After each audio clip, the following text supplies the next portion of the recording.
Je suis arrivé d'Algérie, j'avais 26 ans. Et il fallait bien que je gagne ma vie, alors que j'ai travaillé dans un tel service. Au bout de 2 mois, j'ai dit non, cette vie de faire le ménage dans le self-service, c'est pas arrangeant. Et comme j'étais né d'une famille pauvre, il fallait bien que j'aide mes parents. Alors je me suis lancé dans le métier. J'étais au mou et je savais que ça rapportait. Et ça m'a rapporté. C'était pas un calcul. Je suis né d'une famille pauvre. Ma mère était obligée de travailler pour moi et mes 2 sœurs. Et quand j'ai vu que ce que j'étais pouvait me rapporter, je me suis lancé dans la prostitution. Voilà. Au début, j'étais au bois de Vincennes. Je suis resté une année. Après, j'ai atterri là, dans la rue. La rue était pleine de filles, du tabac Pigalle jusqu'en haut. Les lois ont changé depuis 78. Les hôtels n'avaient plus le droit de prendre des filles, donc quand tu voulais travailler, il faut que tu aies un studio, tu travailles tout seul. Moi, j'ai pris un studio à partir de 76. J'ai pris au 9 rue André-Antoine, en bas, plus bas. Et à l'époque, les travestis n'avaient pas le droit de se mettre dans la rue André-Antoine, on se mettait à la rue Houdon. Là, à la rue Houdon, il y avait des Antillais, à Guadeloupe, Martinique. Rue du Perret, il y avait Brésiliens, Portugais, Espagnols.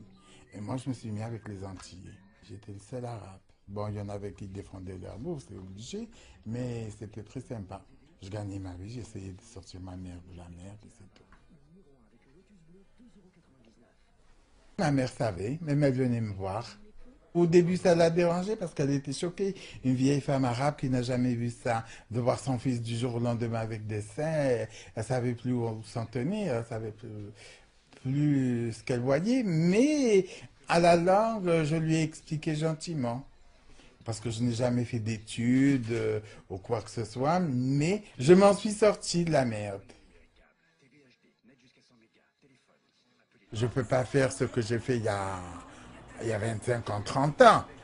Mais je bricole toujours. Bon, je ne fais pas 25 clients par jour, j'en fais toujours un, deux. Heureusement, j'ai quelques clients qui sont toujours fidèles, qui ne viennent pas tous les jours, mais je les vois de temps en temps, et c'est tout.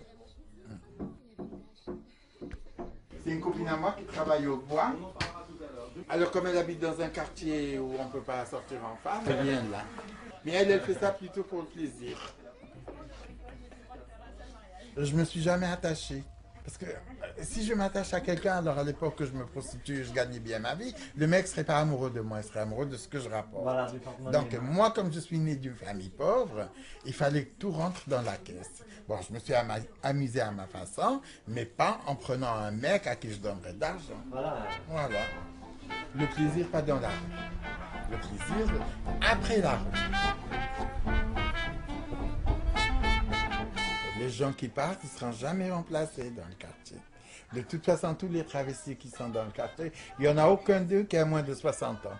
Et il n'y aura pas de travesti qui va venir arriver et acheter. Parce que les studios dans le quartier deviennent de plus en plus chers. Donc un petit travesti qui arrive, il est obligé de passer par les grands boulevards, aller au bois, faire des économies et acheter. C'est devenu trop dur. Pigalle, c'était Pigalle. C'est un endroit où les gens voulaient aller s'amuser. Et ça a duré des années. Jusqu'à ce qu'un jour, la mairie vienne nous exproprier. Alors, il y en a qui sont partis du quartier, il y a d'autres qui sont restés comme moi. On était au moins une dizaine à rester dans le quartier. Et petit à petit, les gens partaient. Ils partaient. Et dans les années 2000, c'est là que des gens qui supportaient plus qu'on soit dans le quartier. Quand vous entendez des gens qui vous disent on va nettoyer la rue et dans une génération l'église du Saint-Jean il sera une mosquée, vous êtes en train de dégrader le quartier. Mais je ne vois pas en quoi qu'une prostituée puisse dégrader Pigalle. Pigalle c'est Pigalle. On ne peut pas le dégrader. Avec le temps, je sais pas. On dirait que la police craint ces gens-là. Je me suis fait agresser. J'ai porté plainte 4 fois. Et jamais j'ai eu. Jamais. Mais si moi j'aurais touché quelqu'un, ah oui, le travesti m'a agressé, on serait venu me chercher.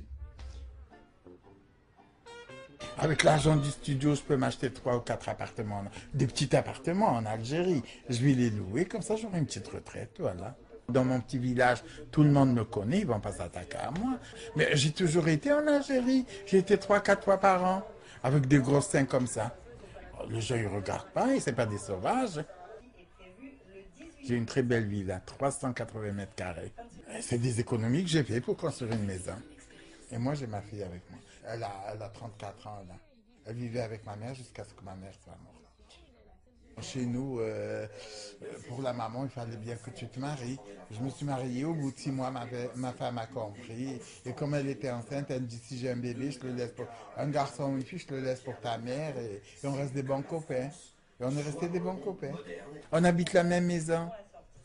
Ben, ma fille, elle est avec son mari, ça le regarde, c'est sa vie, moi c'est ma vie. Chacun a sa vie. Moi je prends ma voiture, je vais tourner toute la journée, je me promène sur le littoral, j'habite à 30 km de la mer. Je me promène, je vais voir des gens que je connaissais à l'époque et tout. Je pense que ça me fera passer le temps. Et quand je m'ennuierai, je reviendrai faire un petit tour à Pigalle. Je suis arrivé à 25 ans, là j'ai 63 ans, bientôt. Ah, c'est obligé que ça va manquer, on ne peut pas changer de vie du jour au lendemain. Je ne regrette rien, comme elle a dit, Edith Piaf. Il n'y a rien à regretter. Ce qui est arrivé est arrivé. C'est fait, c'est fait.